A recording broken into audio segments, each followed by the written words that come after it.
Before we dive into the story, welcome to Beast of Times, the channel where prehistoric giants come back to life and we uncover the incredible stories behind every dinosaur. Imagine standing face to face with a predator so powerful it could crush a car with a single bite. A creature that vanished 66 million years ago, yet somehow became one of the most famous dinosaurs in the world. This is the story of Tyrannosaurus rex, the king that never truly died. Tyrannosaurus rex, or T-Rex for short, lived about 67.5 to 66 million years ago during the Late Cretaceous period. It roamed what is now western North America, mostly the region once known as Larimedia, a long strip of land separated by an inland sea that split the continent in half. This was a warm, humid world filled with dense forests, swamps, and open plains, alive with massive plant eaters like Triceratops, Edmontosaurus, and Ankylosaurus.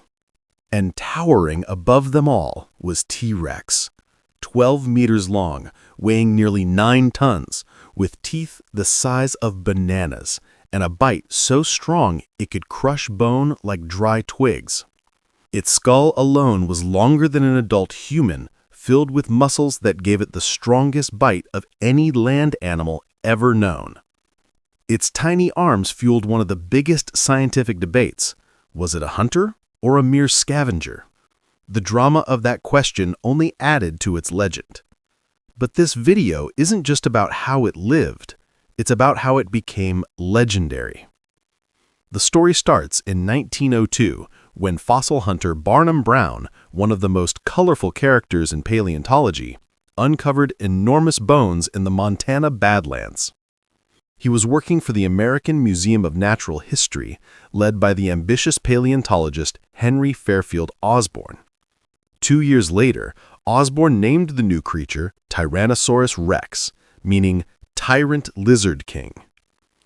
Even that name changed everything. It wasn't just scientific, it was cinematic. Newspapers immediately picked it up. King of the dinosaurs found in Montana. The name Tyrannosaurus rex sounded like something from myth, powerful, terrifying, royal. It rolled off the tongue. And that was the first step in its fame, branding. T-Rex had a name no one could forget. During the early 1900s, there was fierce competition between American museums, the so-called Bone Wars 2.0. Everyone wanted the biggest, meanest dinosaur skeleton to display. When the American Museum of Natural History unveiled T-Rex, it became an instant hit. Visitors lined up for hours just to see its massive skull. It wasn't just another fossil, it was a monster, a dragon that had once been real. From there, T-Rex's rise turned into a perfect storm. It had the name, the look, and the timing. Its anatomy, huge head, tiny arms, towering stance, was so bizarre it was impossible to forget. Its skeleton became the face of prehistoric life in textbooks, museums, and eventually, movies. During the 1920s and 1930s, early films like The Lost World 1925 and King Kong 1933 used stop-motion dinosaurs to thrill audiences. Guess who took center stage? The king himself. Even though other dinosaurs existed, none had the same presence or menace. When people imagined dinosaurs, they imagined T-Rex. Through the mid-1900s, more skeletons were found, and the myth only grew. In the 1950s and 60s, dinosaur exhibits drew record-breaking museum crowds. Paleontologists like John Ostrom and Bob Backer started changing how the public saw dinosaurs, not as slow, sluggish lizards, but as active, intelligent animals. And T-Rex became their poster child for that new image. Then, in the 1990s, everything exploded. In 1993, Jurassic Park hit theaters, and the T-Rex scene became one of the most iconic moments in movie history. The rain, the rippling water cup, the roar, pure cinematic perfection. That roar, by the way, was created from a mix of lion, alligator, and elephant sounds blended together. The movie turned T-Rex into a global superstar overnight. Kids wanted the toys, adults debated its speed, scientists gave lectures, memes were born. Suddenly, this prehistoric predator was everywhere, on T-shirts, backpacks, cereal boxes, and even sports logos. And that's the second major pillar of T-Rex's fame: pop culture. It was no longer just a fossil, it was an icon, reborn every generation. Its cinematic portrayal made it terrifying, intelligent, and unstoppable in the public eye. Films, documentaries, and video games only amplified the legend, giving it personality and drama beyond what the bones could tell alone. After Jurassic Park, museums rushed to update their exhibits. The Field Museum in Chicago unveiled Sue, one of the largest and most complete T-Rex fossils ever found. Millions came to see it. In Canada, Scotty, another record-breaking specimen, became a national treasure. TV documentaries like Walking with Dinosaurs and Planet Dinosaur made T-Rex the closing act, the star of every finale. Its face, its skeleton, its roar, they were all instantly recognizable symbols of power and prehistoric awe. Even as pop culture exploded, science was revealing more about the real animal. CT scans showed it had forward-facing eyes, giving it depth perception, rare for reptiles. Its olfactory bulbs were huge, meaning it could smell prey from kilometers away. Bone growth studies revealed it grew incredibly fast as a teenager, hundreds of kilograms per year. Bite marks on fossils proved that they fought, and possibly even ate each other. These weren't gentle creatures. They were apex predators, perfectly built for their world. But its fame wasn't just because of its biology. It was because of us. T-Rex represents power, dominance, and survival.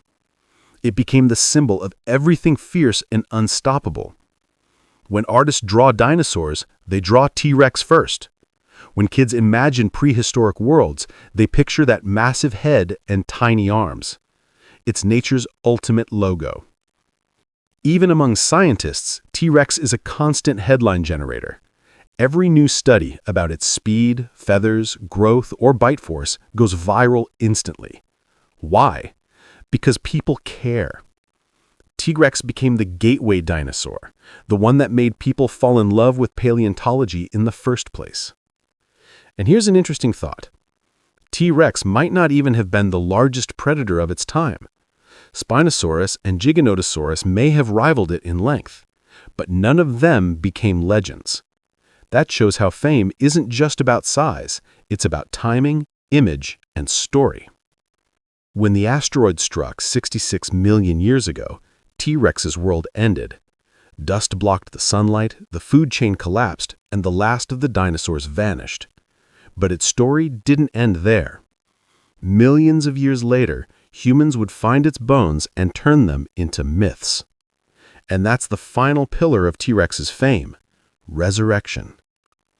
No other creature, real or imagined, bridges the gap between science and storytelling quite like it does. It's part monster, part hero, part mystery. Every roar in a movie theater, every museum skeleton, every kid holding a plastic T-Rex, it's the echo of an animal that truly lived. It's proof that even extinction can't erase greatness. So how did T-Rex become one of the most famous dinosaurs on Earth? It had everything: the science, the story, and the spectacle. It was discovered at the right time, named the perfect way, and reborn through pop culture. It captured our fear, our imagination, and our admiration all at once. And maybe that's why it still feels alive, because deep down, when we look at those bones, we don't just see a monster. We see the closest thing nature ever made to a legend. This is only the beginning.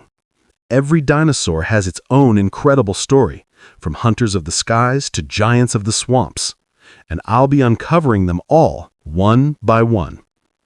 So if you enjoyed this, hit subscribe and join me next time as we bring another prehistoric beast back to life.